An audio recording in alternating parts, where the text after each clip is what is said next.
नमस्ते। आज हम एक बहुत ही पावरफुल लेकिन काउंटर इंट्यूटिव सिस्टम के बारे में बात करेंगे जो किसी भी बुरी आदत को तोड़ने में मदद कर सकता है और इसकी जड़ें हैं जापानी फिलॉसफी में।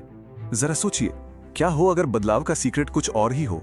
क्या हो अगर हर बार जब बदलने की कोशिश करते हैं और फेल हो जाते हैं तो उसकी वजह विल पावर की कमी नहीं बल्कि ये है कि हम शुरुआत ही गलत तरीके से कर रहे हैं।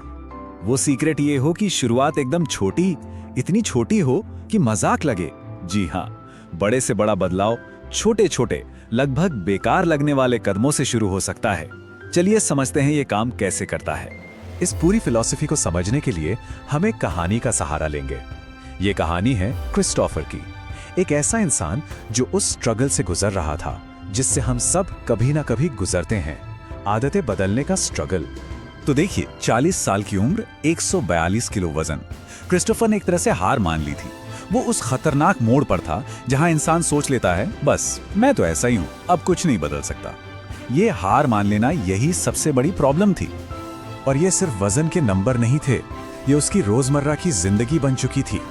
सोचिए, सीढ़ियां चढ़ने में सांस फूल जाती थी, जूते के फीते बांधना एक बड़ा काम लगता था, परिवार के साथ वॉक पर जाने की हिम्मत ही नहीं होती थी।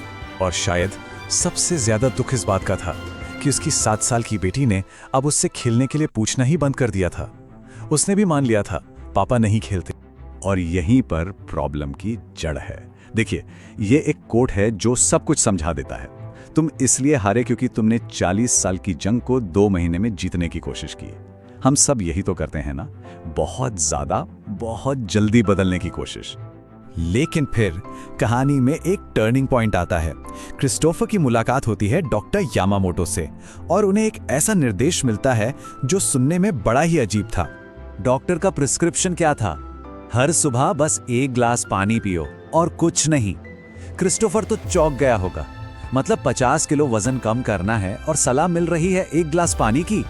ये तो मजाक जैसा लग रहा था, प्रॉब्लम के सामने बिल्कुल बेमतलब। लेकिन डॉक्टर साहब उसे सिर्फ पानी पीने को नहीं कह रहे थे, वो उसे एक जापानी फिलॉसफी सिखा रहे थे, काइजन। देखिए, पॉइंट पानी पीना था ही नहीं, पॉइंट ये था कि क्रिस्टोफर खुद को यह साबित कर पाए कि वो अपने आप से किया एक छोटा सा वादा भी निभा सकता है। बस यही एक जीत, यही वो फाउंडेशन थी जिसकी उसे सख्त जरूरत थी। अब देखिए, बदलाव के 2 रास्ते होते हैं। एक आम तरीका है सब कुछ एक साथ जोर जबरदस्ती से बदलना, और दूसरा है काइज़न का तरीका, छोटे छोटे रोज के कदम। हमारा दिमाग है ना, वो बड़े बदलावों से डरता है, उसे रोकता है। लेकिन काइज़न के इतने छोटे कदम होते हैं कि दिमाग को पता ही नहीं चलता और वो विरोध करना भूल जाता है और बदलाव आसान लगने लगता है। तो ठीक है, वो 1 गिलास पानी तो सिर्फ एक शुरुआत थी, एक चिंगारी थी। उस एक छोटे से कदम ने पॉजिटिव बदलावों की एक पूरी चेन रिएक्शन शुरू कर दी। अब देखिए क्रिस्टोफर की जर्नी। पहले दिन 1 गिलास पानी, तीसरे हफ्ते तक अपनी प्लेट का खाना आधा कर दिया, दूसरे महीने में घर से मेल बॉक्स तक टहलना शुरू किया। ये प्रोग्रेस बहुत धीमी थी पर लगातार थी। हर छोटी आदत पिछली आदत के ऊपर बन रही थी, एक मोमेंटम क्रिएट कर रही थी। ये बिल्कुल वैसा ही था जैसे एक एक ईंट रखकर दीवार बनाना, ना कि एक ही दिन में पूरी दीवार खड़ी करने की कोशिश करना। और जब क्रिस्टोफर ने अपनी प्लेट का खाना आधा करना शुरू किया तो वो अनजाने में ही एक और जापानी सिद्धांत अपना रहा था, हारा हाची भू। इसका मतलब है सिर्फ 80% पेट भरने तक खाना। उसे ये समझ आया कि उसका शरीर असल में भूखे नहीं था, बस खाने की आदतें खराब थीं। ये सब कुछ मॉडरेशन यानी संयम सीखने के बारे में था। और फिर एक ऐसा पल आया जिसने सब कुछ बदल दिया। डॉक्टर यामामोटो ने क्रिस्टोफर से पूछा, तुम ये सब कर क्यों रहे हो? और जब क्रिस्टोफर को एहसास हुआ कि उसका असली मकसद सिर्फ वजन घटाना नहीं बल्कि अपनी फैमिली के लिए, अपनी बेटी के लिए एक बेहतर पिता बनना है, तब उसे मिला अपना इकिगाई। इकिगाई मतलब जीने की वजह, एक ऐसा मकसद जो कभी ना खत्म होने वाला फ्यूल देता है, तब भी जब मोटिवेशन खत्म हो जाए। अब जरा काइज़न का कमाल का मैच देखिए। हर दिन सिर्फ 1% बेहतर होना सुनने में कुछ खास नहीं लगता है ना, लेकिन ये जुड़ता चला जाता है, कंपाउंड होता है। एक साल में ये 365% नहीं बल्कि लगभग 3778% का सुधार होता है। ये है छोटे कदमों की असली ताकत, एक्सपोनेंशियल ग्रोथ। लेकिन जिंदगी सीधी लाइन में नहीं चलती। एक दिन थैंक्सगिविंग पर दोस्तों और परिवार के बीच क्रिस्टोफर ने ज्यादा खा लिया और उसे लगा बस मैं फिर से फेल हो गया।